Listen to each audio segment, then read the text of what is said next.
Alors, j'aimerais d'abord vous saluer tous et vous remercier de participer à ces rencontres virtuelles du LEM organisées par le LEM. Aujourd'hui, nous discuterons de la gestion des risques pandémiques et de l'accès aux produits de santé.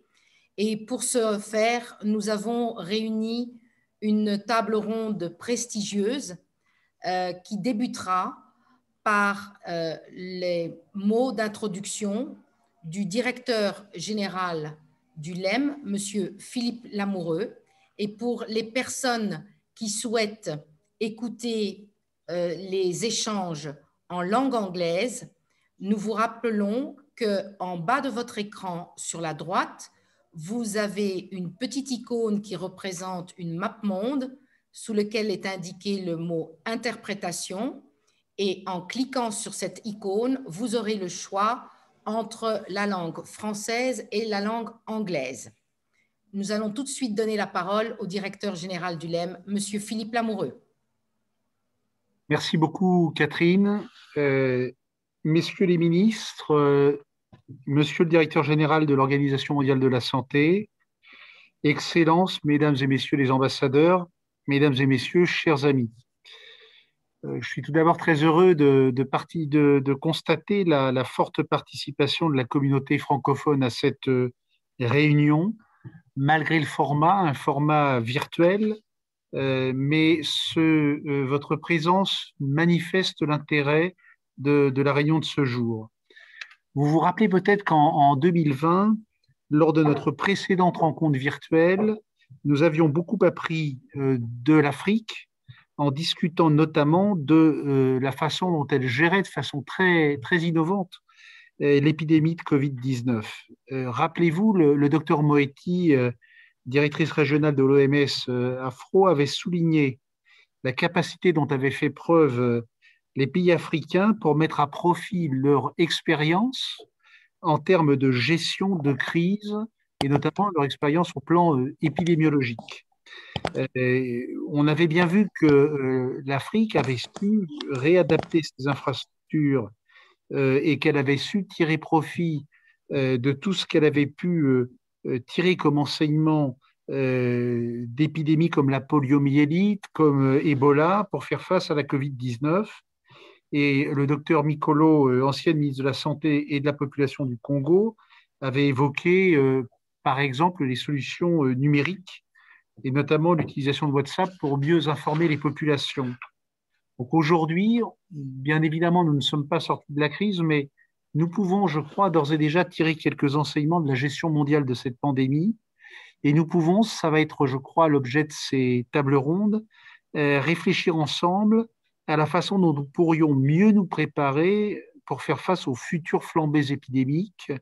Et c'est dans une démarche donc prospective que s'inscrit notre réunion sur le thème de la gestion des risques pandémiques et bien évidemment de l'accès aux produits de santé.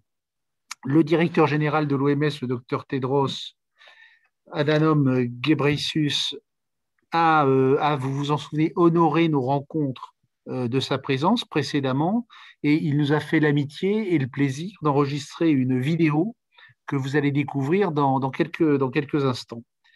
Nous sommes également très heureux de pouvoir compter sur la participation de M. Georges Naxon Mufang, représentant permanent de l'OIF auprès de l'Office des Nations Unies et des autres organisations internationales à Genève et Vienne.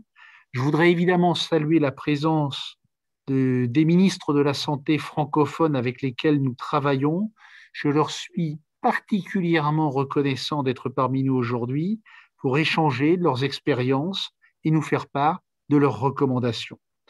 Le thème de cette table ronde fait référence à la gestion des risques pandémiques et vous avez vu que nous avons mis les S, donc des risques pandémiques au pluriel, parce que nous ne devons pas, et je crois que c'est très important, perdre de vue les autres épidémies qui sévissent aujourd'hui dans le monde et qui peuvent se transformer du jour au lendemain en pandémie.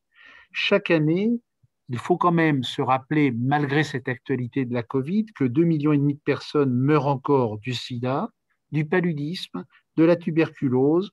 Et le dernier rapport publié par le Fonds mondial révèle d'ailleurs et c'est une préoccupation, la manière dont la Covid-19 a perturbé la prise en charge des patients atteints de ces pathologies, notamment en Afrique et en Asie du Sud-Est. Et les données recueillies montrent que en un an, le dépistage du VIH a chuté de 41%, les diagnostics du paludisme de 31% et la prise en charge des cas de tuberculose de 59%. Par ailleurs, ces 20 dernières années, 36 nouvelles maladies infectieuses ont émergé et le poids des maladies non transmissibles ne cesse d'augmenter.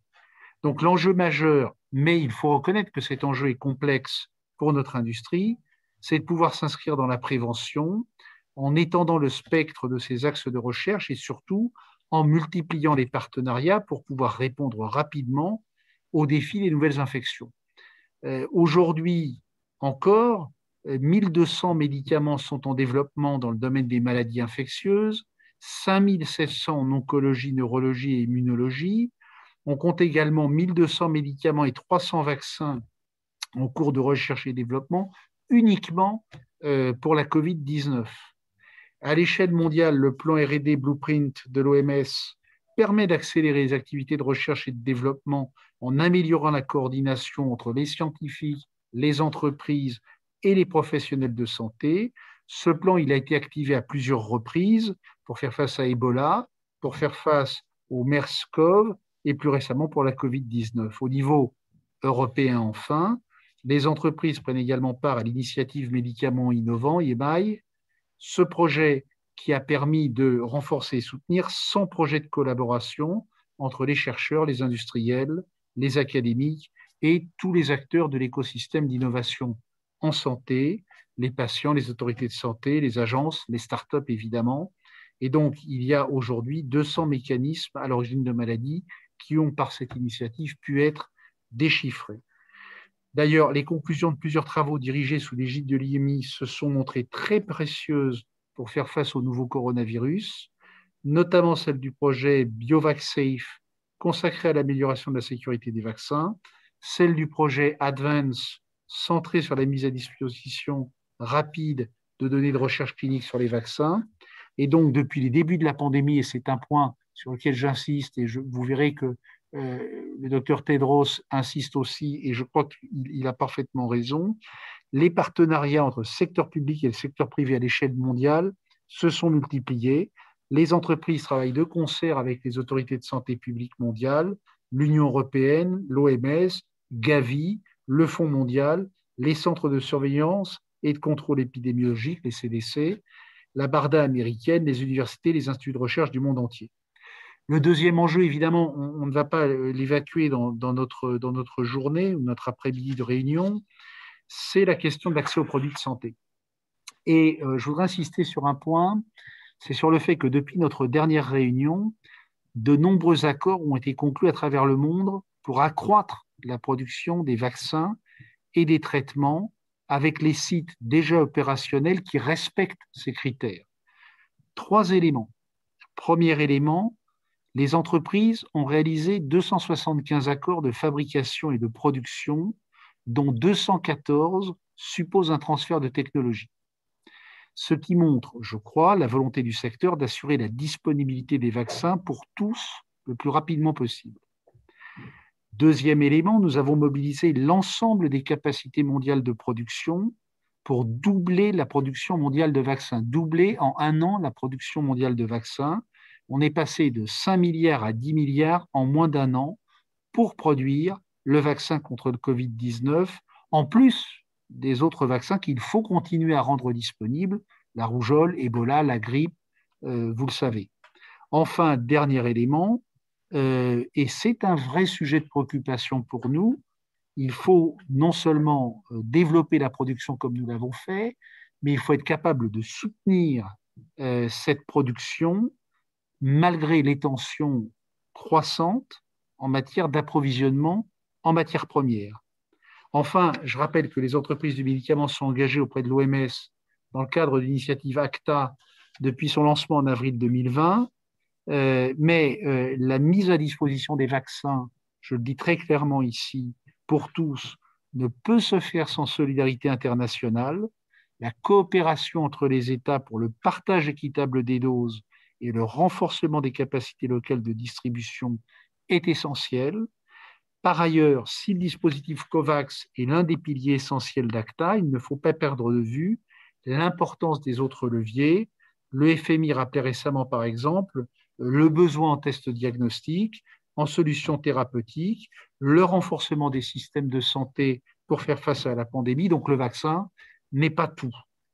Pour conclure, il faut évidemment saluer l'initiative de l'Union africaine qui a annoncé en avril le développement dans les 10 à 15 prochaines années de 5 pôles de recherche et de fabrication de vaccins répartis dans les 5 grandes régions du continent.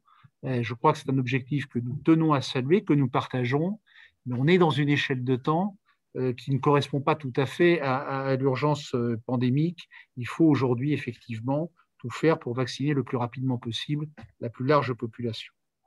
À court terme, évidemment, nous suivons de très très près, et nous en avons déjà discuté ensemble, la mise en œuvre de l'Agence africaine du médicament, qui va permettre de favoriser le partage d'expertise et de compétences et qui sera essentiel pour accélérer la mise à disposition des traitements. Et nous avons évidemment beaucoup encore à apprendre. C'est pour cela que je me réjouis des échanges que nous allons avoir cet après-midi. Et Catherine, sans plus tarder, je vous rends la parole en vous remerciant d'avoir accepté pour les uns d'intervenir, pour les autres de participer à cette manifestation. Merci à tous. Nous remercions Monsieur le directeur général du LEM, Monsieur Philippe Lamoureux, pour ses propos introductifs. Et avant de projeter la vidéo spécialement enregistrée par le directeur général de l'Organisation mondiale de la santé pour cette table ronde organisée par le LEM, le président de la République démocratique du Congo, Étienne Tshisekedi, qui est également président de l'Union africaine, vous prie de bien vouloir l'excuser de ne pouvoir se joindre à nous comme prévu, dû à un agenda très rempli. Nous donnons maintenant la parole virtuellement au directeur général de l'Organisation mondiale de la santé, le docteur Tedros Adhanom Ghebreyesus.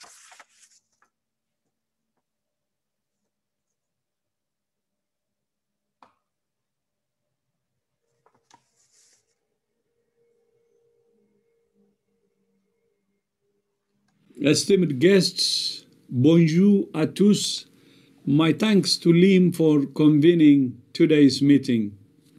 The COVID-19 pandemic highlights the urgent need to strengthen health systems and increase investment in preparedness. It has underlined the importance of solidarity and transparency between countries and sectors, including the private sector, in order to respond effectively to disease outbreaks. The inequitable distribution of vaccines and other tools needed to tackle COVID-19 remains the biggest threat to ending this pandemic. As long as the virus continues to circulate, health systems will be stressed. New variants may develop, and the global recovery will be stifled. No one is safe until everyone is safe. Through the Access to COVID-19 Tools Accelerator, WHO is working with partners around the world to increase and accelerate the production and equitable distribution of diagnostics, therapeutics, and vaccines. We urge countries to fully fund this initiative and share vaccine doses, and companies to share the know-how and technology needed to scale up global manufacturing now and for the future. I welcome today's event as a forum to promote enhanced cooperation. Only by working in solidarity will we end the current crisis, protect those most at risk, and prepare for future pandemics. I thank you. Merci beaucoup. Ja, maar mag ik u terugbellen alstublieft, want ik ben in volle moderatie.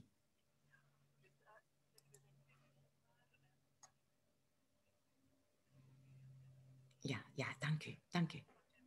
Ja, dank u.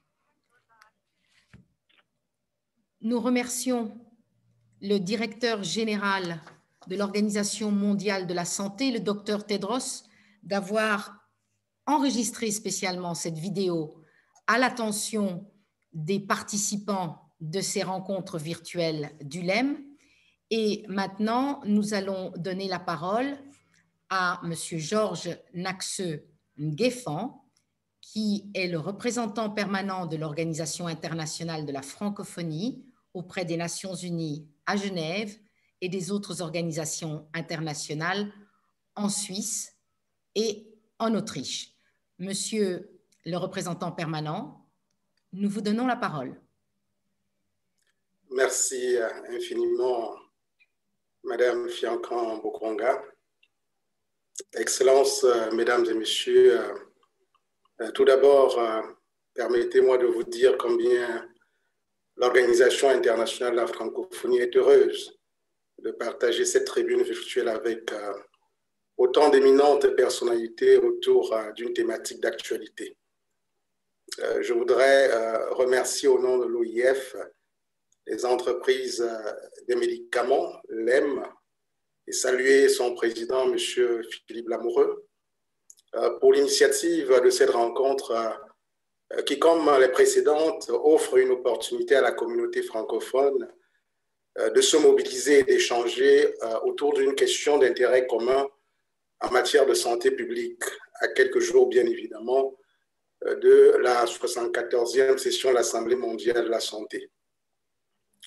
Je remercie naturellement le LEM d'avoir bien voulu associer l'Organisation internationale de la francophonie à cet événement et en espérant d'ailleurs que lors de nos prochains échanges, nous verrons comment davantage renforcer cette coopération active. Oui, cet événement dont l'objectif vise à contribuer aux solutions nécessaires pour sortir de la crise actuelle et pour prévenir d'autres pandémies, n'est-ce pas, dans le futur. Vous avez bien dit, Monsieur Lamoureux, d'autres pandémies actuelles ne sont pas oubliées. Quelques questions semblent essentielles pour bien tracer les sillons de notre réflexion. Je n'y reviendrai pas parce que, M. Lamoureux, vous l'avez bien précisé, vous les avez bien précisés. Mais je dirais tout simplement que, Caro, n'est-ce pas encore l'esprit des uns et des autres, quelques questions telles que comment endiguer durablement cette pandémie de Covid-19 qui, comme vous le savez, a bouleversé nos sociétés depuis plus d'1 an. Comment rendre les systèmes de santé plus résilients à l'avenir et à ce type de crise sanitaire. Ce sont là, Excellences, Mesdames et Messieurs, quelques questions auxquelles cette rencontre se propose d'apporter des contributions. Il s'agit aussi et surtout de s'interroger sur les moyens à renforcer afin d'assurer un accès équitable et juste pour tous aux outils de lutte contre ce virus, notamment les vaccins. Cette question particulière, et comme vous le savez, est d'une actualité certaine et nécessite des réponses urgentes. Par ailleurs, devrais-je peut-être préciser que cette question est également celle qui suscite l'une des préoccupations de la francophonie qui compte 88 États et gouvernements membres sur les 5 continents. Après des prouesses que le monde a pu réaliser en développant en un temps record des outils et surtout des vaccins pour lutter contre la COVID-19, la solidarité à l'œuvre devra certainement être intensifiée pour permettre l'accès de tous à ces vaccins. L'efficacité de ces vaccins dépendra, comme nous le savons tous, de l'exigence de l'inoculer simultanément à l'ensemble de la population mondiale afin d'atteindre rapidement l'immunité collective recherchée par l'Organisation mondiale de la santé. Il est en effet d'un intérêt commun que toutes et tous soient vaccinés. C'est pourquoi il est essentiel que la coopération multilatérale, déjà à l'œuvre, intensifie son soutien à l'accélérateur ACT et son mécanisme COVAX, qui sont le produit d'initiatives de solidarité internationale inédites. Excellences, Mesdames et Messieurs, la francophonie prend toute sa part dans cette dynamique car, comme vous le savez, la solidarité est par essence inscrite dans son ADN. C'est dans cet esprit que la conférence ministérielle de notre organisation commune a adopté en novembre 2020 la résolution « Vivre ensemble pendant la pandémie de Covid-19 et dans le monde post-Covid ». C'est dans ce cadre, d'ailleurs, que plusieurs actions sont menées actuellement par la secrétaire générale de la francophonie, son Excellence, Madame Louise Mushikiwabo, pour porter le plaidoyer en faveur d'un accès équitable au vaccin contre la COVID-19 en lien avec les partenaires multilatéraux. C'est ainsi qu'elle a organisé le 11 mars dernier une conversation francophone de très haut niveau dédiée à la promotion d'un accès équitable au vaccin contre la COVID-19, répondant ainsi à cette détermination d'apporter la contribution de notre organisation à l'action internationale sur ce plan. C'est dans cet esprit, encore et surtout, qu'a été signé le 14 avril dernier un mémorandum d'entente entre le directeur général de l'OMS et la secrétaire générale de la francophonie. Ce mémorandum donne désormais à l'OIF un cadre formel qui lui permet d'apporter un appui politique et diplomatique à la mise en œuvre de certaines des priorités de l'OMS, dont notamment l'accès équitable au vaccin. La francophonie soutient par ailleurs les multiples appels pour des dons de vaccins en faveur des pays du Sud. Excellences, Mesdames et Messieurs, c'est grâce aux actions collectives et solidaires internationales menées sous la coordination de l'OMS que le monde parviendra à lutter efficacement contre la pandémie de COVID-19. Les réflexions menées dans le cadre de cette rencontre participent de la réalisation de cette dynamique collective et vertueuse. Le faste des participants à cette table ronde virtuelle fera certainement, et j'en suis sûr, émerger le lustre des recommandations qui seront formulées. Je vous remercie. Merci beaucoup, Monsieur le représentant permanent de l'Organisation internationale de la francophonie, Monsieur Georges Naxuen-Gueffan, pour ces quelques propos dans votre intervention au sujet des priorités qui ont été identifiées par l'Organisation internationale de la francophonie que vous représentez à Genève. Nous allons tout de suite entamer la table ronde avec les prestigieux invités qui en font partie. Je commencerai par les dames, à savoir Madame la doctoresse Sylvie Briand, directrice de la préparation mondiale aux risques épidémiques à l'Organisation mondiale de la santé, qui nous fait le plaisir de participer malgré son emploi du temps très chargé, puisque nous avons l'Assemblée, la 73e session de l'Assemblée mondiale de la santé qui commence le lundi 24 mai. Nous avons son Excellence, Monsieur le ministre de la Santé du Togo, qui est également président du conseil d'administration du CDC Afrique, le professeur Moustapha Moujiawa. Monsieur le ministre, merci d'être avec nous. Nous avons la chance également d'avoir le docteur Johan van Hoof, du Global Head, he's Global Head Infectious Diseases and Vaccines de Johnson & Johnson, et Monsieur Subhanu Saxena, qui est le directeur régional de Life Science Partnerships of the Bill and Melinda Gates Foundation. Madame, Messieurs, merci infiniment d'être avec nous aujourd'hui. Donc, je vais tout de suite donner la parole à son Excellence, Monsieur le ministre de la Santé du Togo, pour nous expliquer et partager l'expérience de son pays face à cette pandémie actuelle, dans cette gestion de pandémie, à savoir que le Togo est un des pays qui a, je ne devrais pas dire qui a, mais qui traverse le mieux, qui gère le mieux la pandémie parmi les pays d'Afrique de l'Ouest, surtout en matière d'effets qui en découlent dans le domaine, par exemple, de l'emploi, où le Togo a, de manière exemplaire, réussi à conserver l'emploi intact de sa population et a mis en place beaucoup de différentes dispositions pour essayer de soutenir sa population. Monsieur le ministre, je vous en prie, nous vous donnons la parole. Merci, madame. Bonjour, chers amis, monsieur le directeur général de l'OMS, monsieur le directeur général du LEM, monsieur le représentant de l'OIF, mesdames et messieurs, distingués invités, je vous remercie sincèrement de nous donner l'occasion d'échanger sur l'expérience du Togo et d'avoir également les pratiques et les expériences des uns et des autres face à cette pandémie que le monde connaît depuis un peu plus d'1 an et demi. Alors, au Togo, nous avons eu le tout premier cas le 5 mars 2020. Et comme la plupart des pays africains, les choses ont évolué schématiquement en 3 phases.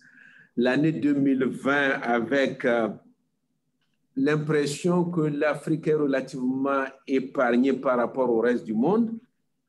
Et à la fin, avec donc en ce moment-là, une faible prévalence, une faible létalité. Et à la fin de l'année 2020, début 2021, on a connu une flambée avec l'apparition de variants dans certains pays. Et la 3e phase, c'est celle qui concerne le premier trimestre de 2021 et, disons, le second trimestre 2021, parce qu'à partir du mois d'avril, on a l'impression que le nombre de cas commençait par diminuer. Avec, en même temps, le début de la vaccination dans bon nombre de nos pays. Alors, ce qui s'est passé au Togo, c'est que bien avant le premier cas, compte tenu du fait que la maladie a commencé en Asie, on a mis en place, le chef de l'État a mis en place un certain nombre d'organes, ce qu'on a appelé le comité de crise qu'il préside lui-même, ce que nous avons appelé la coordination nationale compte tenu du fait qu'il y a plusieurs composantes de la maladie, ce qu'on a appelé également le comité de gestion de la crise, c'est-à-dire que tout ce qui relevait de la crise, les entrées, les sorties, le mode de gestion s'est remis à un comité. Il a été mis en place également un conseil scientifique auprès duquel le gouvernement demande un certain nombre d'avis pour les différents aspects de la maladie.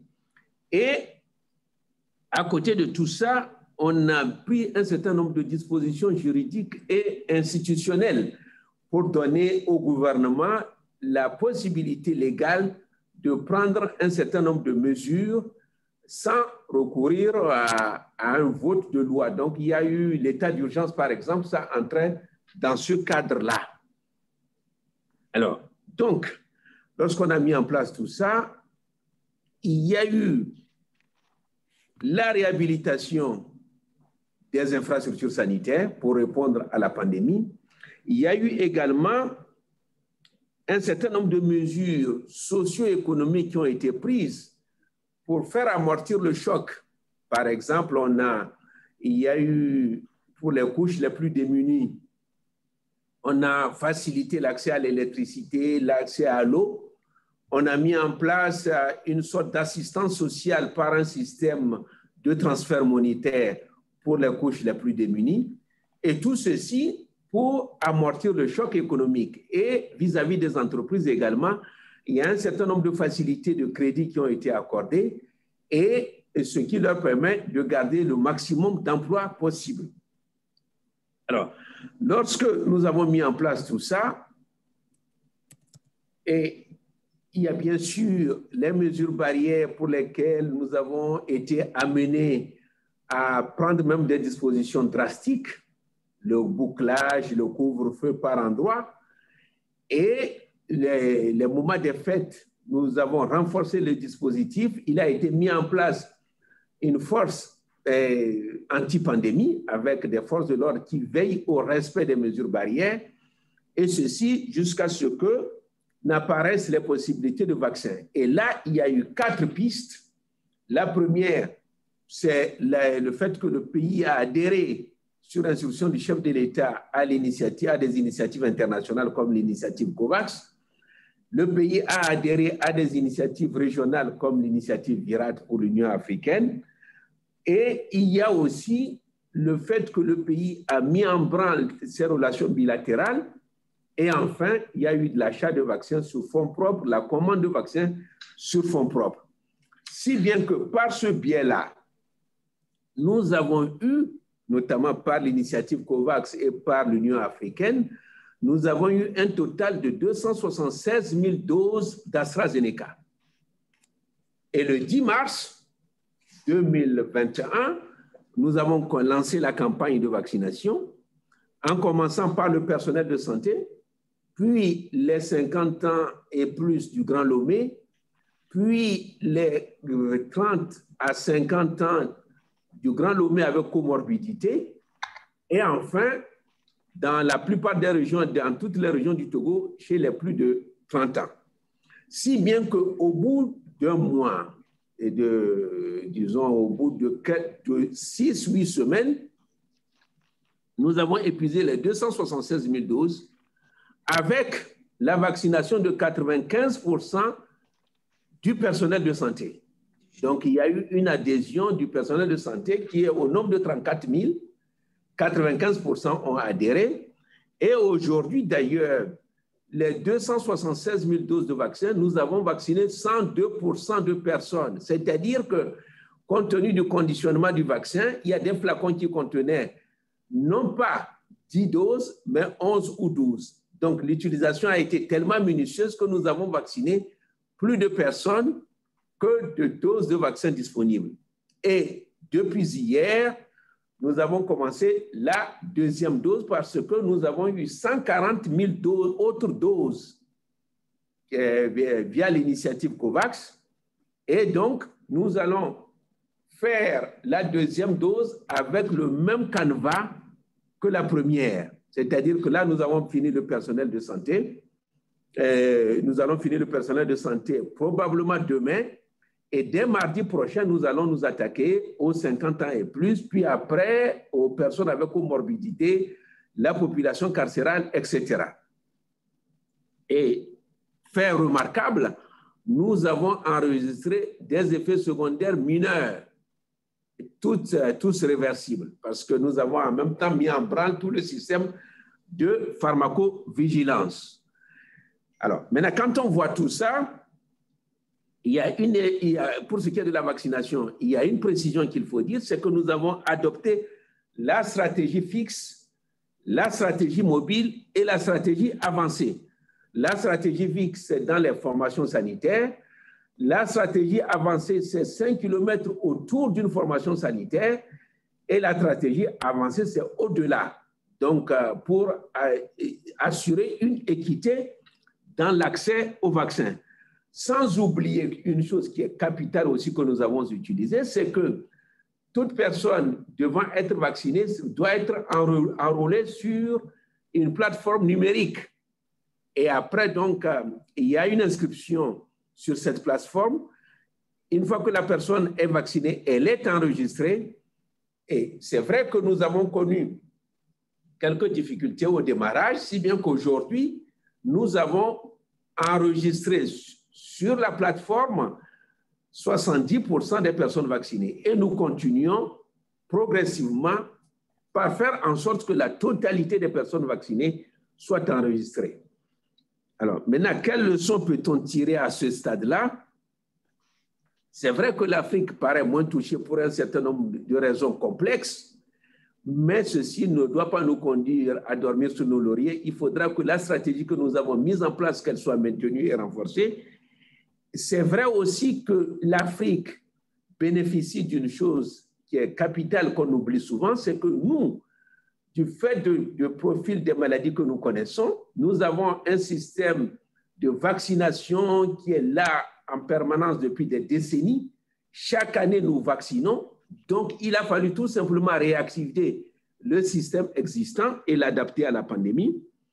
Il y a un autre élément aussi qu'il faut relever, c'est que sur le plan nous avons été desservis par les effets néfastes des réseaux sociaux parce que là, il a fallu un travail de communication et de sensibilisation extraordinaire parce que les gens sont très sensibles à ce qui paraît sur c'est ce qui apparaît sur les réseaux sociaux.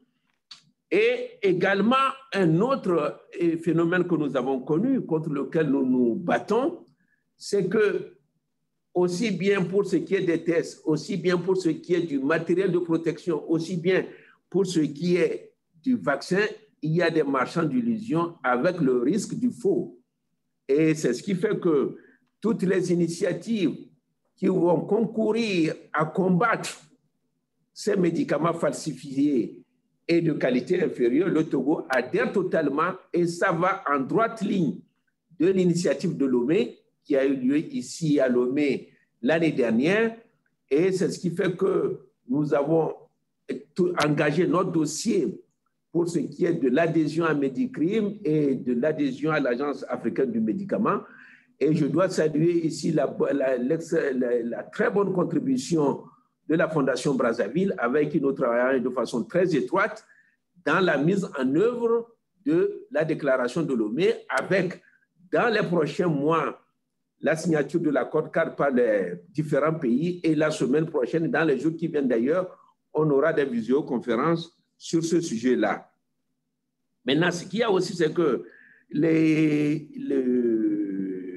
il y a nécessité, parce que quand on voit tout ça, tout à l'heure d'ailleurs la question a été abordée par les trois personnes qui sont intervenues avant moi, c'est qu'il y a nécessité de renforcer le système de santé. Mais quand on dit renforcer le système de santé en vue de la couverture maladie universelle, ça veut dire d'abord qu'il y a nécessité de renforcer le système basique, parce que 95% des maladies relèvent du basique. Donc, renforcer le système de santé doit avoir comme priorité régler les problèmes de santé de base que connaissent nos pays africains. C'est-à-dire qu'on a commis l'erreur parfois de construire des hôpitaux de référence de haut standing avec un système de santé de base défaillant. Bien évidemment, ces hôpitaux de haut standing ne tiennent pas plus de 18 mois parce qu'ils sont essoufflés, ils sont étouffés par du basique, tout simplement parce qu'on s'est servi d'une hache pour vouloir tuer une mouche. Alors donc, maintenant, quand on parle de la couverture maladie universelle, c'est vrai que quand vous prenez un pays comme le Togo, nous avons cheminé par paliers. Nous avons d'abord procédé à l'enrôlement des fonctionnaires, les agents de l'État. Ils représentent à peu près 7, avec leur famille, ils font 7% de la population. Ça, c'est le premier niveau. Le deuxième niveau que nous avons utilisé, c'est School Assure, c'est-à-dire une assistance sociale au profit des élèves du primaire et du secondaire. Et troisième niveau, c'est l'enrôlement du secteur informel. Par exemple, vous avez des agriculteurs qui sont bien organisés, que ce soit ceux qui cultivent le coton, ceux qui cultivent le café, le cacao. Nous sommes en train de les enrôler et tout ceci va constituer des affluents pour déboucher sur la loi que nous sommes en train d'élaborer sur la couverture maladie universelle. Donc, voilà à peu près le cheminement que nous sommes en train de faire, en sachant que si vous donnez une assurance maladie sans offre de soins, vous ne pourrez pas faire la couverture maladie universelle. Et l'offre de soins dépend de deux facteurs: avoir un système de base résilient et surtout avoir un mécanisme d'une bonne gestion des formations sanitaires. C'est ce qui fait que depuis 3 ans, nous avons mis en place un mode de gestion basé sur la contractualisation de nos formations sanitaires et je vous assure que les résultats sont épatants. Donc voilà schématiquement, chers amis, le résumé de ce que je voudrais dire concernant le Togo, sans oublier que le CDC Afrique a joué un rôle très important dans cette pandémie en termes de coordination, en termes de cadre d'échange, d'expérience et de bonnes pratiques, en termes de courroie de transmission des initiatives africaines et en termes de mise en place d'une plateforme via laquelle nous achetons d'ailleurs les produits, que ce soit les produits pharmaceutiques ou bien les produits de protection, ce qui nous permet à l'abri quand même de produits falsifiés et ce qui nous met à l'abri de la pénurie. Donc voilà schématiquement ce que je voudrais exposer en quelques mots parce que nous avons très peu de temps, mais permettez-moi de dire une chose. de saluer la solidarité et la générosité internationale. Je pense que la COVID-19 a prouvé que ces deux facteurs sont très importants, sans oublier qu'habituellement, on ne donne que lorsque l'on possède, mais à condition de n'en être pas possédé. Deuxième chose, c'est que l'aide apportée ne doit pas nous dédouaner de nos responsabilités et nous devons avoir à l'esprit que le respect de soi, le compter sur soi ne vont pas de soi. Dernière chose, tout ceci concourt à la mise en place de services au profit de nos populations, ce qui va nous permettre d'avoir l'essence de la politique, c'est-à-dire rendre possible le nécessaire. Richelieu apprécierait. Je vous remercie. Merci infiniment, Monsieur le professeur. Excellence, Monsieur le ministre de la Santé du Togo. Comme je l'indiquais dans mes propos avant votre intervention, le Togo est un exemple de gestion de cette crise sanitaire, comme vous l'avez indiqué. Vous êtes un pays, effectivement, qui avait réussi, comme je l'indiquais aussi, à maintenir les emplois aussi des personnes, hein, puisque vous êtes le seul pays d'Afrique de l'Ouest à avoir réussi à conserver un taux de croissance élevé en 2020, plus 2%, ce qui est un signe de résilience. Vous avez également réussi à mettre en place des tas de mesures que vous venez de nous décrire en vous appuyant particulièrement sur les nouvelles technologies, puisque le Togo a l'ambition aussi de devenir une plateforme importante, un centre digital en 2025, et vous nous prouvez que vous êtes occupé à mettre tous les moyens en place pour que ce soit fait.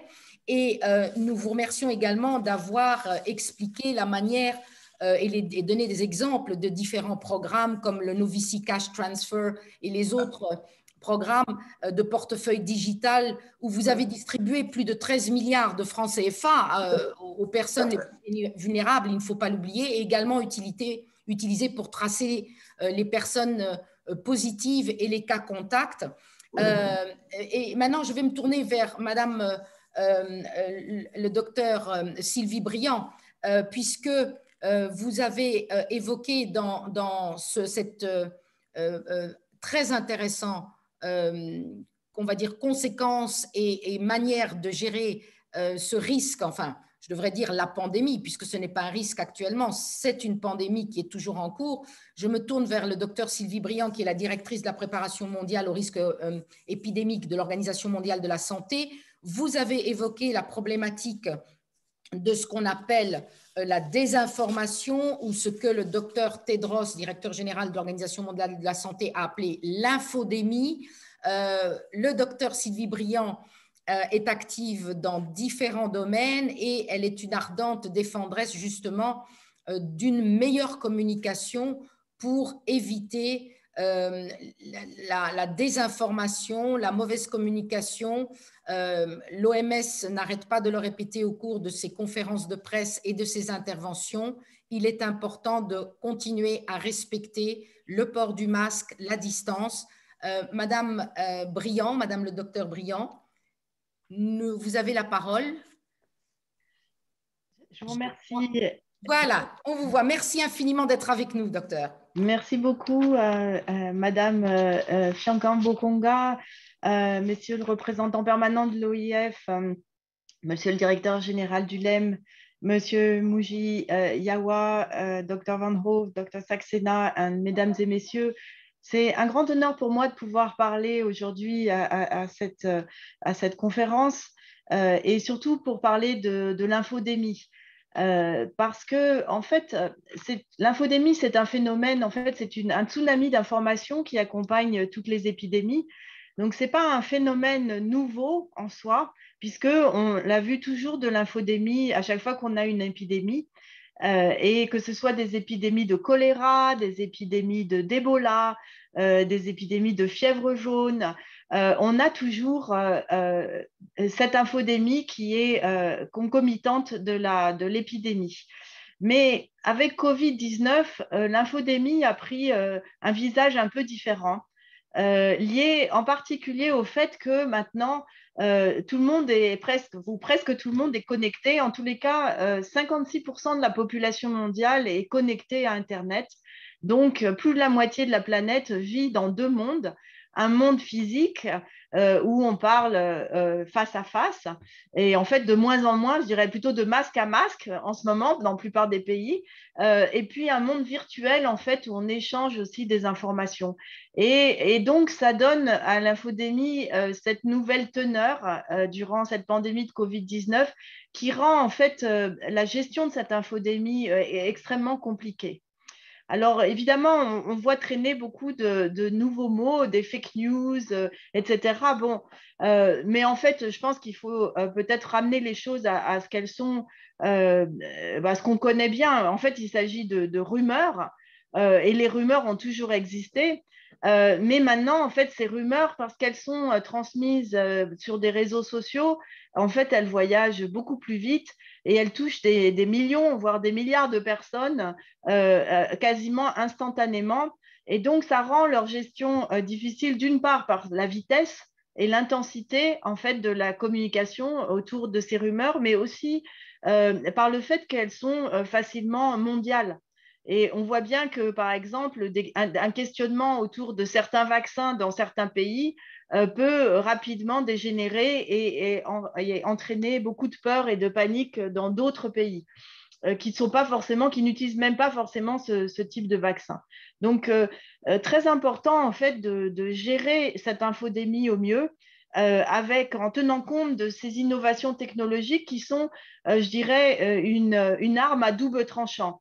À la fois, les réseaux sociaux nous permettent de mieux communiquer avec plus de monde et plus vite, mais en même temps, eh bien, justement, ça permet d'échanger plus de rumeurs et d'informations erronées plus vite. Alors, il faut trouver le bon équilibre. Et ce qu'on voit aussi, c'est durant les pandémies, parce que ces événements sont caractérisés par beaucoup de peur, mais aussi beaucoup d'incertitudes, c'est très difficile de gérer l'infodémie. Et on aboutit très rapidement à trop d'informations, et trop d'informations, ça génère de la confusion. Et quand on est confus, on ne sait plus très bien quelle décision prendre. Ce n'est pas seulement vous ou moi comme ça au quotidien, c'est aussi les gouvernements qui du coup hésitent, ne savent pas comment ils vont par exemple mettre en œuvre certaines mesures, que ce soit des mesures de confinement ou de la vaccination. Donc ça demande en fait vraiment une gestion éclairée de cette infodémie et des outils aussi qui sont nécessaires pour mieux le faire. Donc, nous recommandons, en fait, il y a 4 interventions qui sont très importantes pour gérer l'infodémie. Premièrement, c'est d'écouter les populations. Et ce n'est pas facile d'écouter les populations quand elles parlent sur Twitter ou sur Facebook. Donc, on a des outils maintenant qui nous permettent, des outils basés sur l'intelligence artificielle qui nous permettent d'écouter les populations, évidemment dans le respect des règles d'éthique, mais qui permettent de comprendre quelles sont la teneur des conversations et si ces conversations et aussi quels sont les sentiments de la population quand ces sujets sont abordés. On peut ainsi définir si les populations sont plutôt anxieuses ou les populations sont plutôt en colère ou si les populations sont plutôt s'interrogent en fait sur certaines annonces ou sur certaines données scientifiques. Donc, ces outils sont très utiles et sont très importants. Donc, engager le dialogue avec la population, c'est une partie essentielle pour gérer l'infodémie. La deuxième action qui doit être entreprise, c'est évidemment de ce qu'on appelle distiller la science, parce qu'on a vu que la science, elle évolue très, très vite, surtout dans cette crise. On n'avait pas de vaccin il y a 1 an, maintenant on a des vaccins, donc les gens se demandent, ah ben alors si on en a si vite, ça veut dire que ça a été bâclé, que la production n'est pas très sûre, etc. Donc il y a beaucoup d'inquiétudes, il faut pouvoir distiller la science, expliquer pourquoi les choses sont différentes de l'habitude et je crois que c'est quelque chose que toutes les agences de santé doivent faire et régulièrement. Et puis ensuite, il est très important d'augmenter la résilience à la désinformation parce que on se rend compte en fait que, à part durant ces crises, peut-être que les gens ne connaissent pas bien ce qu'est une épidémie. Et donc, je sais qu'au début de la pandémie, on parlait beaucoup de R0, de aplanir la courbe et des tas de notions comme ça d'épidémiologie qui sont assez techniques. Et c'est très important. Les médias en parlent beaucoup, mais parfois les gens n'ont pas eu les clés pour comprendre ces concepts ou pour comprendre vraiment pourquoi on parle de ça. Et donc, c'est important non seulement de distiller cette science, mais de régulièrement revenir sur certains concepts de base pour expliquer aux gens pourquoi on recommande des masques. Et si on les recommandait il y a quelques mois, ensuite on ne les a plus recommandés, mais on les recommande encore, et expliquer pourquoi il y a ces changements, pourquoi on a ces recommandations. Et puis, la dernière intervention qui est très importante, c'est d'engager et de responsabiliser les communautés.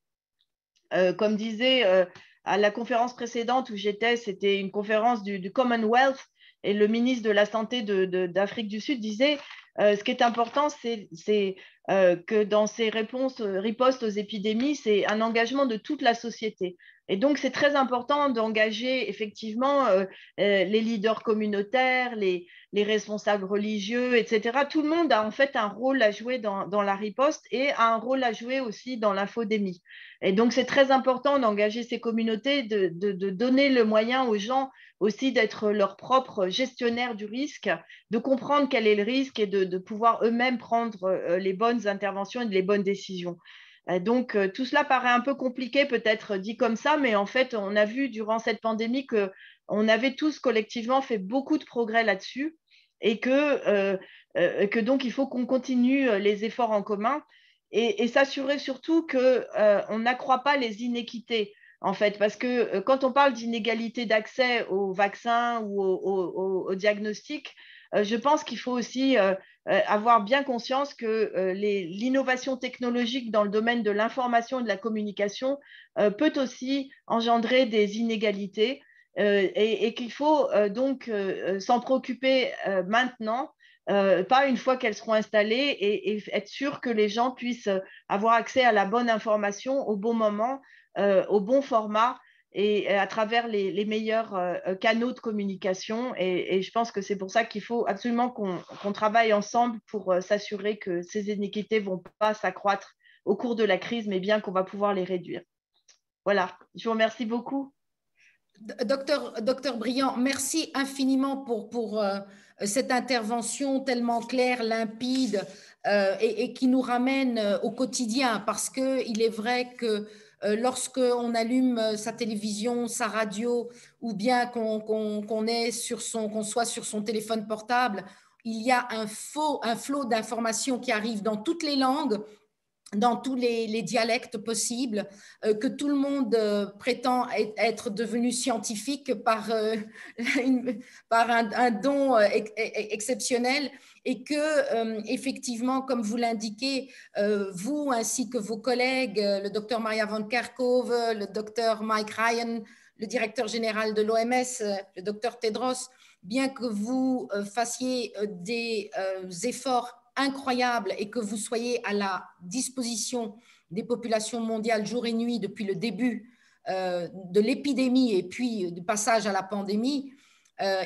on respecte beaucoup votre travail et le temps que vous prenez pour nous expliquer ce qui se passe et pour éclairer effectivement les populations et répondre à leurs besoins ou leurs interrogations, leur colère, leur anxiété et, comme vous l'avez dit, aussi leur confusion par rapport justement au vaccin. Alors, c'est la raison où je profite de faire la liaison et que je me tourne vers le docteur Johan Van Hoof, qui est le Global Head Infectious Diseases and Vaccines de Johnson & Johnson. Docteur Van Hoof, merci beaucoup d'être avec nous. Et justement, le docteur Briand a parlé de cette problématique d'infodémie et de populations qui sont un peu perdues dans, on va dire, l'efficacité des vaccins, la conception du vaccin et la distribution du vaccin, l'utilité du vaccin. Docteur Van Hoof, que pouvez-vous nous dire en tant que personne qui travaille pour l'un des fabricants d'un vaccin qui a été placé sur la liste des vaccins d'urgence par l'Organisation mondiale de la santé. The floor is yours. Thank you very much. Un grand merci à vous. Et tout d'abord, Excellences, chers invités distingués, mesdames et messieurs, je tiens à remercier le LIM de m'avoir invité pour cette discussion importante. C'est vraiment un honneur pour moi de pouvoir vous adresser la parole en ce qui concerne la vision de Johnson & Johnson par rapport à son rôle en matière de santé publique et particulièrement en matière de maladies infectieuses et notamment dans le cas d'aujourd'hui, notamment les vaccins.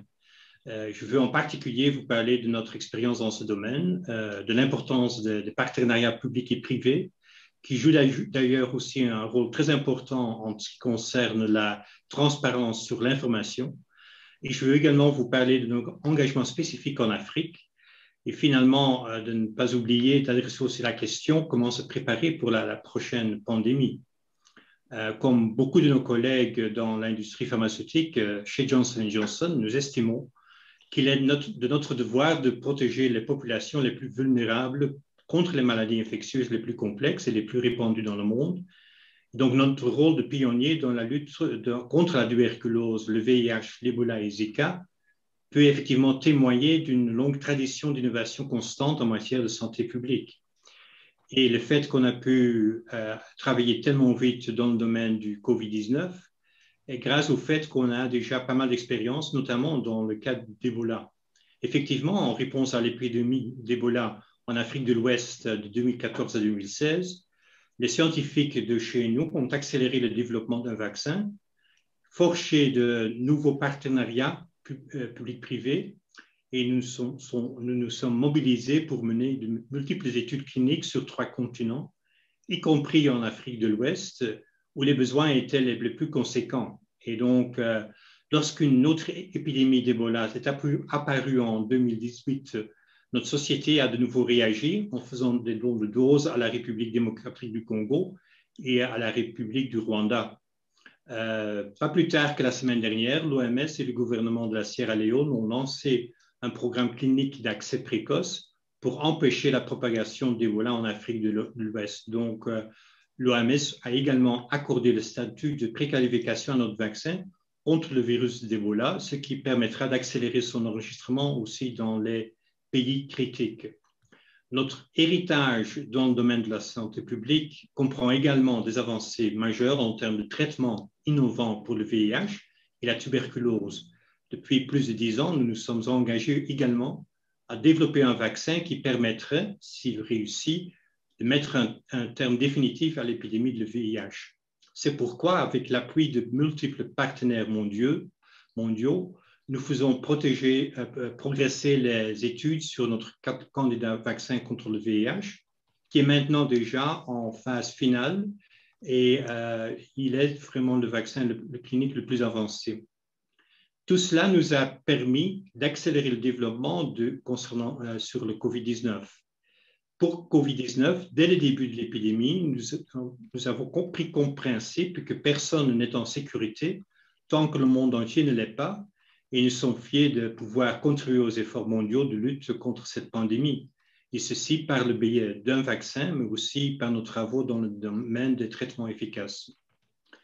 Là, le fait qu'on a pu aller aussi vite est lié au fait qu'on se base sur la technologie de pointe, qui est la force motrice de notre recherche et développement, et notre plateforme technologique innovante pour les vaccins, qui est appelée ADVAC du virus adéno, qui offre l'espoir d'accélérer le développement des vaccins et qui est conçu pour aider le monde entier à mieux se préparer et combattre les épidémies de maladies infectieuses potentiellement mortelles. En plus de notre vaccin COVID-19, cette technologie a été utilisée, comme j'ai déjà dit, dans le développement d'autres vaccins, comme l'Ebola, mais aussi notre vaccin VIH, le VRS et le Zika. Grâce à nos expériences et aux études précliniques, on a su sélectionner un transgène qui a permis de développer un vaccin à une seule dose, ce qui donne des avantages opérationnels importants, surtout dans le contexte des campagnes de vaccination à grande échelle en temps de pandémie. Les caractéristiques de notre vaccin permettent également de l'acheminer dans des zones reculées parce qu'il est stable pendant au moins 3 mois à des températures de réfrigération à 2 à 8 degrés, ce qui permet de transporter le vaccin en utilisant la chaîne du froid des vaccins d'usage courant. Dès le début de la pandémie, notre philosophie de base a été que le seul concurrent dans cette lutte est le virus. Le monde a clairement besoin de plusieurs vaccins et il est dans l'intérêt de tout le monde que plusieurs vaccins soient disponibles. Ainsi, nous nous sommes engagés à une stratégie de transparence et à publier en temps réel les résultats qui devenaient disponibles tant au niveau préclinique que clinique. La collaboration a été essentielle dans notre réponse à la pandémie, en particulier nos partenariats publics-privés. Lorsqu'il s'agit de répondre à une pandémie, il sera toujours essentiel de s'associer aux gouvernements nationaux, aux organismes internationaux et aux réseaux régionaux, scientifiques et commerciaux. À titre d'exemple, BARDA et Johnson & Johnson ont engagé ensemble plus d'1,7 milliard de dollars d'investissement pour cofinancer les efforts de recherche et développement. La collaboration permet également de faire face au risque qui est inhérent au développement d'un vaccin dans un contexte de pandémie. Lorsque le virus d'Ebola est apparu en 2014, nous avons pris à l'époque la décision de poursuivre le développement de vaccins, même s'il n'offrait pas les rendements financiers généralement associés à un développement à risque. Dans cet exercice, nous avons collaboré étroitement avec les partenaires en Europe et aux États-Unis. En effet, le développement de notre vaccin contre le virus Ebola n'aurait pas été possible sans le soutien de la Commission européenne via l'Innovative Medicines Initiative, ni sans le soutien de BARDA aux États-Unis. Ainsi, notre projet d'Ebola est un exemple de partenariat public-privé dans lequel la moitié des frais ont été portés par le secteur public et la moitié par notre société. Depuis le début de la pandémie, Johnson & Johnson s'est engagé à mettre à la disposition du public un vaccin COVID-19 abordable, sans but lucratif, pour une utilisation d'urgence dans le cadre de cette pandémie. Parce qu'après tout, à quoi servent les recherches et les vaccins innovants s'ils ne sont pas abordables pour les personnes qui en ont besoin? Cet objectif est ancré dans notre credo, ce qui est le texte fondateur qui énonce nos valeurs d'entreprise, ce qui nous incite à donner la priorité aux besoins et au bien-être des personnes que nous servons. Johnson & Johnson ainsi que 15 autres entreprises du secteur des sciences de la vie et la Fondation Bill et Melinda Gates ont signé l'année dernière un communiqué commun soulignant notre engagement indéfectible en faveur d'un accès mondial équitable aux innovations développées pour lutter contre la pandémie.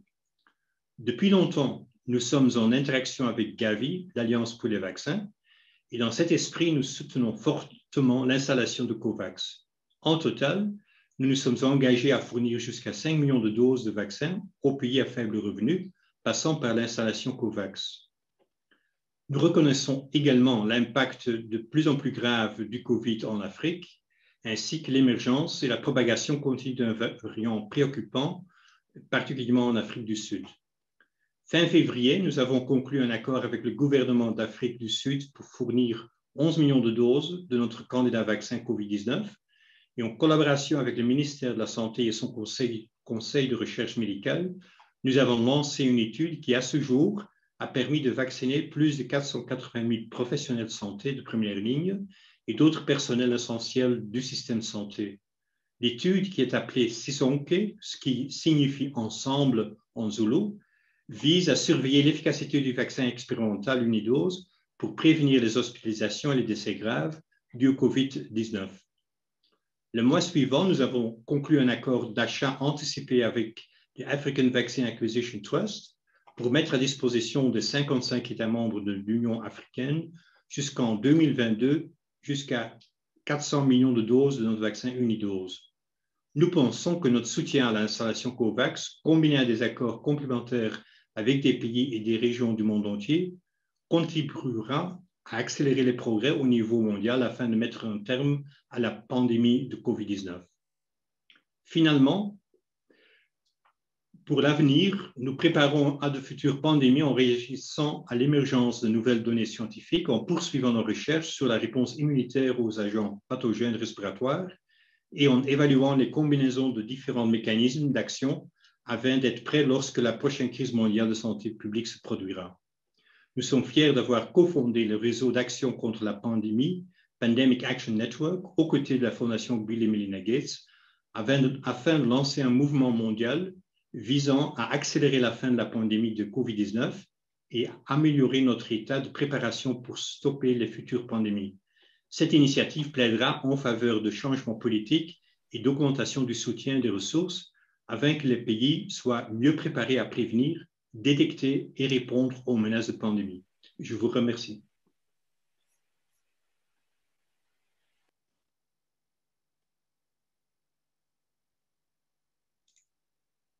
Voilà, on ne m'entendait plus.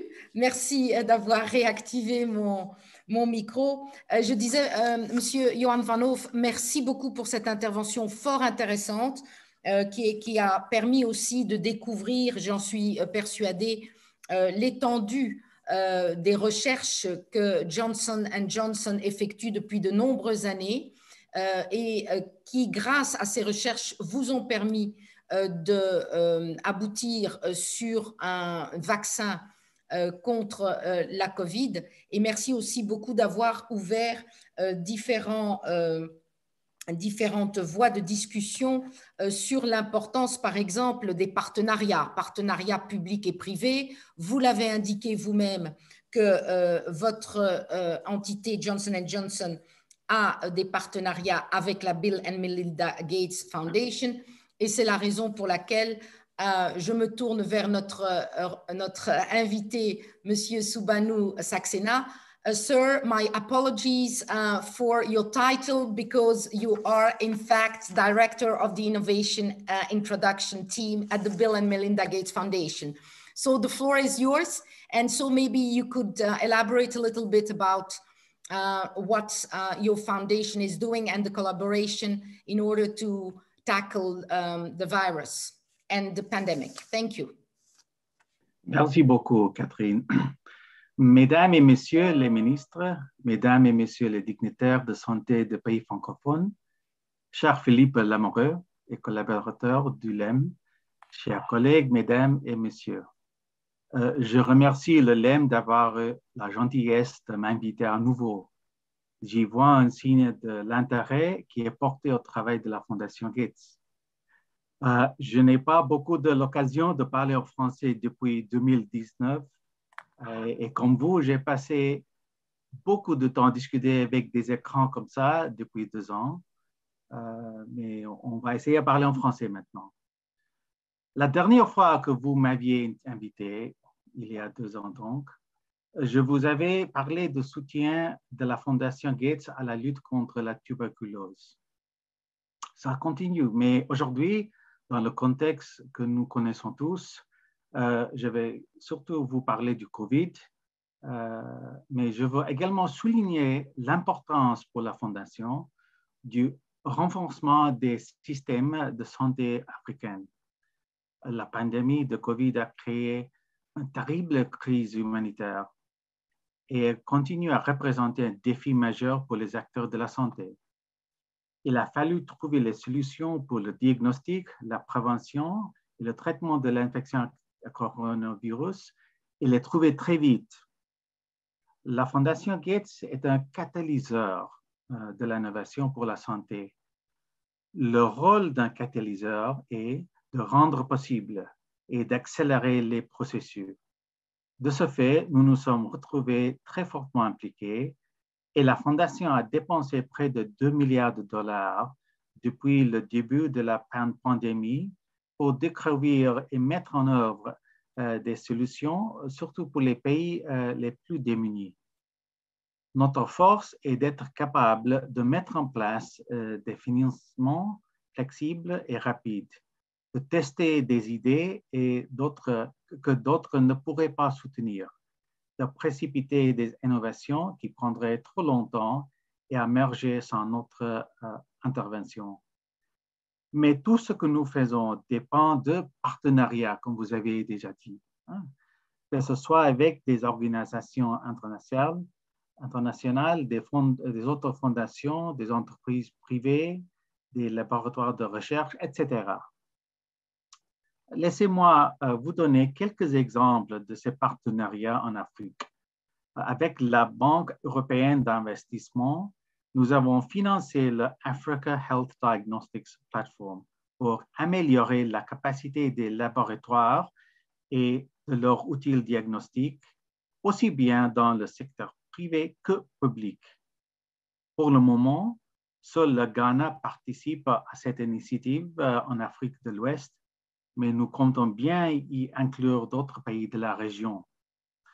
Nous finançons le développement de la fabrication à grande échelle de tests diagnostiques antigéniques à flux latéral au sein de l'Institut Pasteur de Dakar. Nous avons soutenu l'initiative du test diagnostique du COVID Lumira, basé sur le principe de immunofluorescence microfluidique, qu'on peut pratiquer sans laboratoire au niveau périphérique. 4500 de ces systèmes de tests ont été envoyés dans 48 pays d'Afrique maintenant. Et on va continuer. Nous avons directement contribué à l'achat public de tests diagnostiques.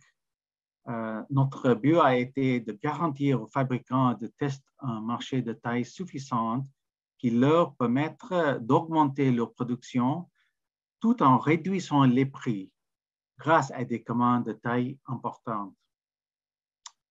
Tout ceci peut être accompli par la mise en place de l'Accelerator Act, on a déjà discuté ça, et une initiative aussi avec l'OMS, avec la Commission européenne, la France et la Fondation. Cette initiative a mobilisé la collaboration de nombreux gouvernements, d'autres fondations et d'organisations de la société civile. Je pense que l'accélérateur a permis de financer des achats d'urgence, comme plus de 100 millions de tests diagnostiques et plus de 3 millions de traitements par le dexamethasone pour les pays à bas revenus. Cette initiative a aussi permis d'analyser la documentation de près de 2000 essais cliniques pour découvrir quels produits pharmaceutiques pourraient être utilisables dans le traitement de l'infection de coronavirus. Quand on parle de la Fondation Gates, on pense tout de suite à notre action dans le domaine de vaccination. Car nous sommes persuadés que la prévention est au cœur de la lutte contre les maladies transmissibles, et plus particulièrement la prévention par le vaccin. La Fondation soutient la recherche de nouveaux vaccins à travers le CEPI, qui est la coalition pour les innovations en matière de préparation aux épidémies. Elle apporte une aide financière massive au mécanisme COVAX, géré par Gavi, qui permet aux pays à faible revenu de recevoir des vaccins contre le COVID au prix le plus bas possible. Mais nous ne sommes pas actifs que dans le COVID, et nous continuons à soutenir des vaccins dans d'autres indications. Par exemple, nous soutenons actuellement la recherche pour le vaccin contre la syphilis. Nous finançons aussi des initiatives pour diminuer le coût de vaccins actuels et nous soutenons le réseau d'essais cliniques des vaccins, notamment en Afrique. Grâce à tous ces efforts, ainsi que ceux de nos nombreux partenaires, la mortalité infantile a fortement baissé ces 15 dernières années. Je voudrais terminer cette intervention en vous disant que nous souhaitons soutenir les initiatives panafricaines. Pour avoir les solutions durables, il faut des institutions et des organisations pérennes. Ces organisations sont plus efficaces lorsqu'elles sont conçues à l'échelle continentale. Mais il faut se souvenir que la Fondation Gates n'est pas un bailleur de fonds pour le gouvernement, c'est, je le répète, un catalyseur pour permettre que les initiatives qui peuvent améliorer la santé de plus pauvres soient soutenues et mises en place aussi vite que possible. Et pour cela, nous avons besoin de discuter directement avec vous, d'écouter votre priorité et de collaborer au mieux avec vos experts J'espère que vous nous considérez toujours comme un partenaire pour soutenir l'innovation et améliorer la performance des systèmes de santé. Merci beaucoup. Merci infiniment, M. Saxena, d'avoir pris le temps de vous exprimer en français à cet événement organisé par le LEM et également d'avoir partagé avec nous les actions en cours de la Bill and Melinda Gates Foundation et effectivement son rôle de catalyseur, comme vous venez de le souligner encore, et également de faire le point sur les sommes qui ont été investies depuis le début de la pandémie, à savoir 2 milliards de dollars. Nous avons, alors je voudrais faire une sorte de point avec notre public et nos intervenants. Nous avons, comme je vous l'ai indiqué au départ de cette table ronde virtuelle, vous avez la possibilité d'avoir accès à de l'interprétation par l'icône qui est en bas à droite de votre écran, mais vous avez également la possibilité de poser des questions par écrit sous l'icône, en cliquant sous l'icône sur laquelle sont indiquées les lettres Q et R pour questions et réponses. Et ainsi, les intervenants peuvent répondre directement à vos interrogations. Vous pouvez également le faire par l'intermédiaire de la petite boîte discussion et j'attirerai votre attention sur le fait que, par exemple, le docteur Sylvie Briand répond directement et fournit des informations fort intéressantes aussi de manière écrite pour vous permettre par la suite d'utiliser les liens qui sont postés et vous permettre de regarder plus amplement toutes les informations qui sont transmises par l'Organisation mondiale de la santé par la suite et justement pouvoir les étudier. Maintenant, je vais me tourner vers le directeur général du LEM, M. Philippe Lamoureux, car dans le chat box, on va dire le support, j'essaye de trouver un mot français, le support d'échange qui est mis à notre disposition. Nous avons une question qui est adressée à M. Philippe Lamoureux et qui est adressée par M. Raphaël Moreau. La question est la suivante.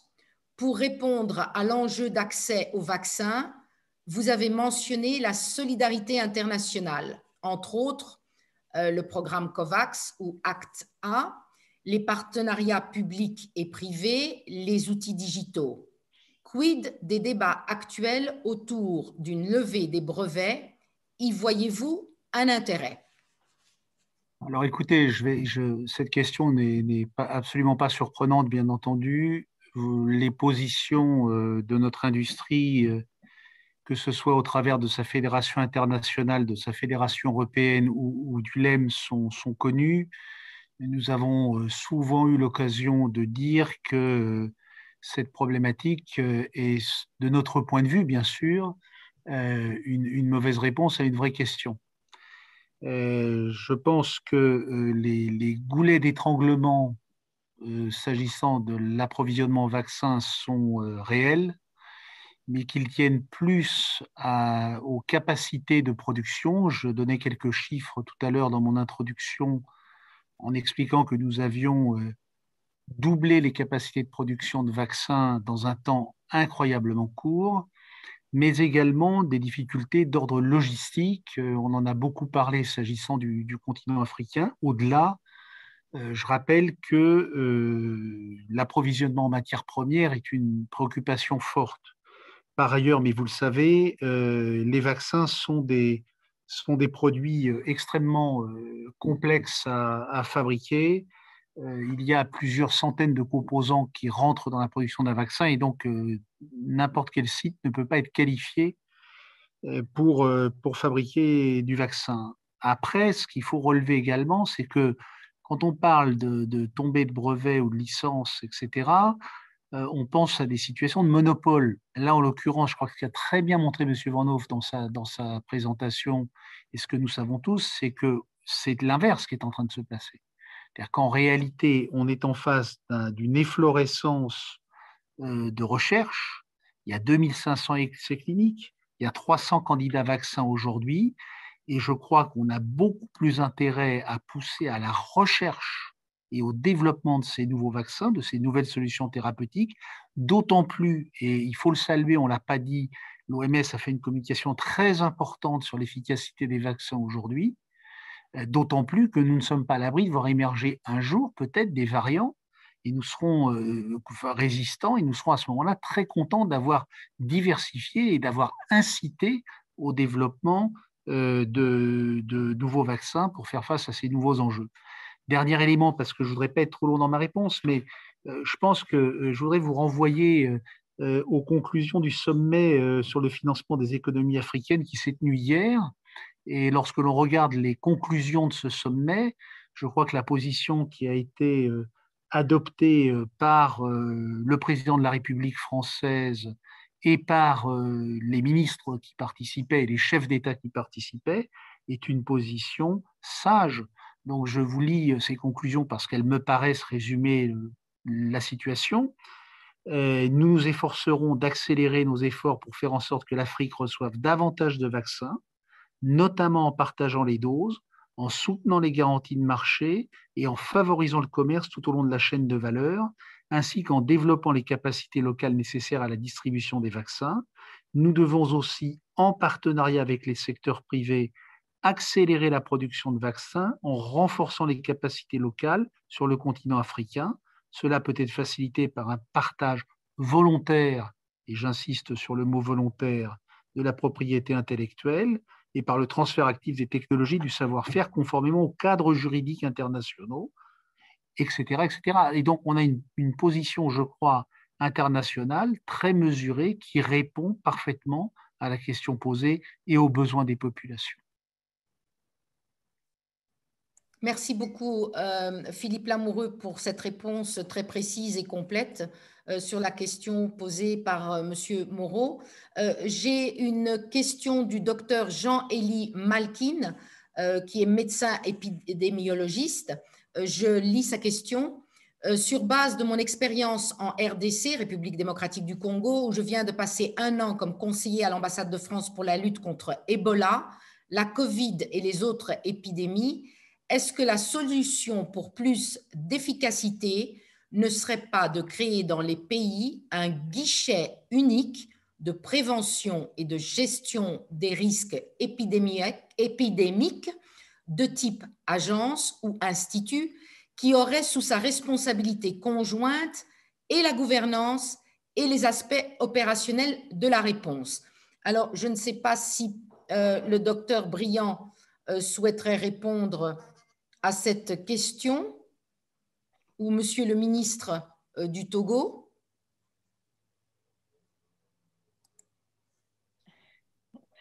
Je peux brièvement répondre si vous le souhaitez, parce que je vais devoir m'éclipser pour une autre réunion. Donc, je pense qu'effectivement, on a eu tendance à développer dans les années, je dirais, 80, 90, une approche plutôt par maladie. Ce qui était tout à fait compréhensible parce qu'on avait essayé d'éradiquer par exemple la variole, donc ça faisait du sens, et puis après le sida est apparu, et donc, mais je crois que depuis plusieurs années on essaye vraiment de regrouper ces approches pour avoir une approche beaucoup plus intégrée. Et donc, effectivement, ça fait du sens d'intégrer plus les approches aussi pour les phénomènes épidémiques. Surtout quand les épidémies demandent d'utiliser des ressources similaires. Par exemple, on a besoin d'un laboratoire qui soit capable de différencier de diagnostiquer différents pathogènes émergents. Donc, ça pourrait faire du sens, effectivement, de regrouper ses compétences et ses capacités en fonction des contextes locaux.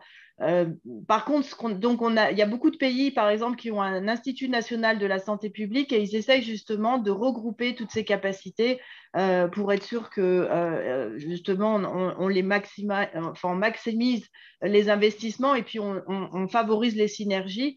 Donc, je crois que c'est en route. Par contre, je pense que ce qui est important de repérer, on avait fait une étude il y a quelques années sur les épidémies. Dans certains pays, on pense que vraiment l'épidémie, c'est quelque chose de très rare, c'est quelque chose qui arrive vraiment, enfin pas tout le temps, mais en fait, quand on regarde dans beaucoup de pays africains, l'épidémie, c'est quelque chose qui, si on fait l'analyse des épidémies de choléra, de fièvre jaune, de méningite, finalement, il y en a tout le temps.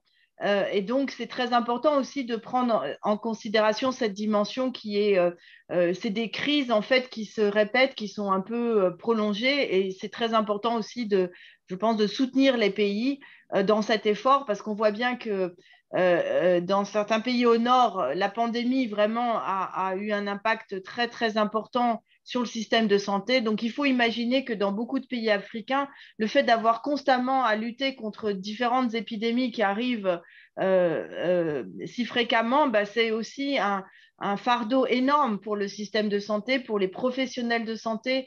Et donc, je pense que ça demande vraiment aussi un soutien continu pour les épidémies, soit avec justement des vaccins ou un accès favorisé, par exemple, à des équipements de protection pour les personnels de santé, ou des mesures aussi qui permettent de soulager ces systèmes de santé qui sont constamment obligés de faire face à des crises et qui ont beaucoup de mal, du coup, à se renforcer au long terme et à se développer à cause de ça. Donc voilà, c'était un plaidoyer aussi pour changer notre perspective sur les épidémies et considérer que les épidémies, c'est des problèmes qu'il faut aussi inscrire dans le développement et qu'il faut les prendre en compte dans une vision beaucoup plus large. Merci, docteur Briand, et merci encore d'avoir pris le temps de nous rejoindre durant cette table ronde, malgré votre emploi du temps excessivement chargé. Je vais maintenant me tourner vers le ministre de la Santé du Togo, pour lui poser la même question. Que pense-t-il justement de cette idée de mise en place d'un guichet unique? Monsieur le professeur. Oui, merci, et merci à mon ami qui a posé la question parce qu'on se connaît. Et je pense que c'est une idée qui est tout à fait juste et qui peut tout absolument s'arrimer à l'existant. C'est-à-dire que, par exemple, ici, nous avons ce qu'on appelle l'Institut national d'hygiène qui correspond à ce qu'on pourrait appeler l'Institut de santé publique. Et on a une direction de lutte contre la maladie où sont, en tout cas, logés, si on peut dire ça ainsi, tout ce qui est épidémique. Et puis, nous avons le COUSP, le centre des urgences de santé publique. Et donc, l'idée de ce guichet unique peut tout à fait s'arrimer à l'existant.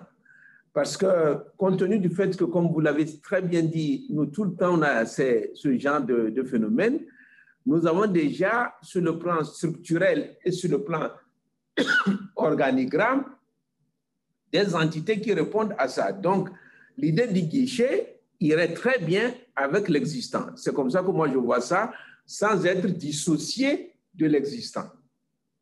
Voilà. Merci beaucoup. Merci, professeur.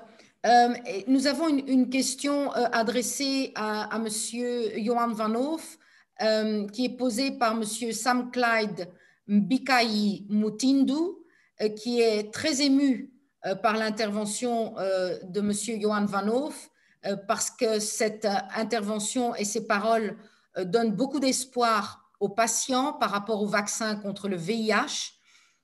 Monsieur Mbikayi Mutindu est très intéressé à participer à cette expérience clinique car il travaille sur le VIH, la tuberculose et le paludisme, et il souhaiterait poser une question par rapport à la COVID-19.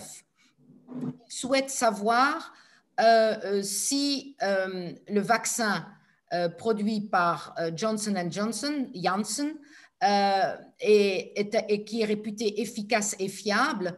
Est-ce que M. Johan Van Hoof peut nous donner des indications sur la durée de l'immunité qui est acquise après l'injection de ce vaccin?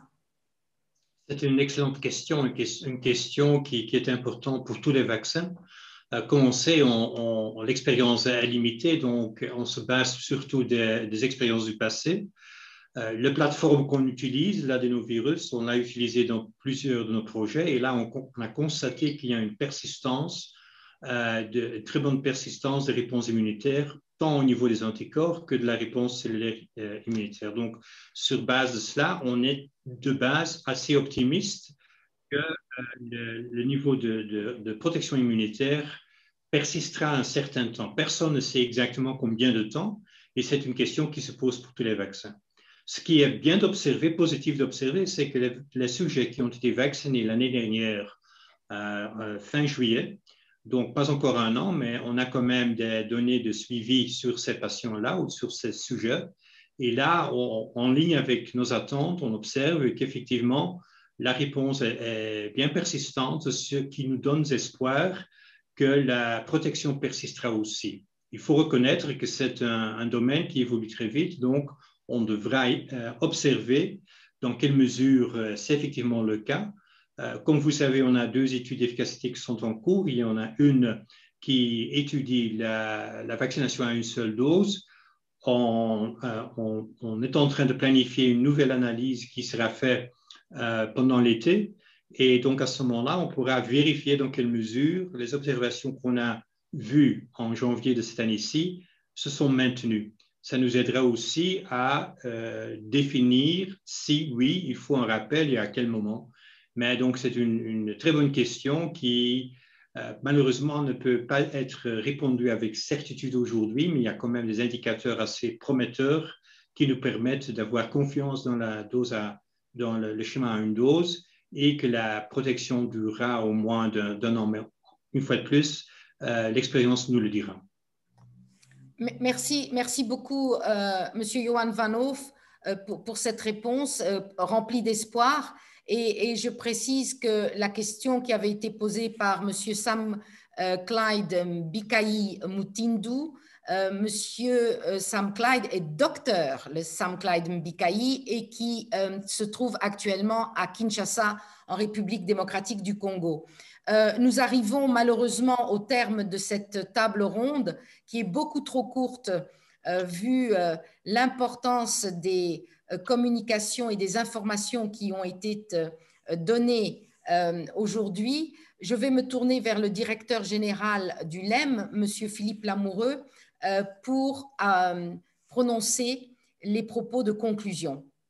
Vous avez la parole. Merci Catherine. Écoutez, il est 17h32. Nous sommes remarquablement ponctuels et j'en remercie tous les panélistes. Je ne vais donc pas rallonger nos échanges au-delà du raisonnable et du nécessaire. D'abord, évidemment, mes premiers mots pour remercier tous les intervenants pour la richesse de leurs propos, pour leur contribution à une réflexion commune avec toute la diversité des points de vue des uns et des autres. Je crois aussi que l'autre élément, et je reprends volontiers les propos de Monsieur le ministre, on voit bien que l'Afrique est un modèle de coopération et que là aussi, à bien des égards, et c'est en tant qu'Européen que je parle, la communauté internationale peut s'inspirer de ce qui se passe en Afrique. Nous sommes dans une situation très grave, mais heureusement très synergique. Et nous devons renforcer ces synergies. Nous avons beaucoup à faire, nous le savons. Je représente une industrie qui est pleinement consciente de ses responsabilités vis-à-vis des populations à l'échelle planétaire et singulièrement à l'échelle du continent africain. Nous avons encore beaucoup à faire pour structurer l'action internationale de lutte contre la pandémie.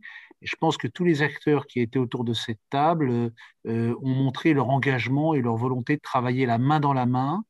Un mot pour m'excuser auprès de tous ceux qui ont posé des questions et auxquelles on n'aura pas pu malheureusement répondre, mais je pense qu'on pourra peut-être à l'issue de cette table ronde, faire des réponses circonstanciées aux différentes questions auxquelles nous n'aurons pas répondu dans ce panel.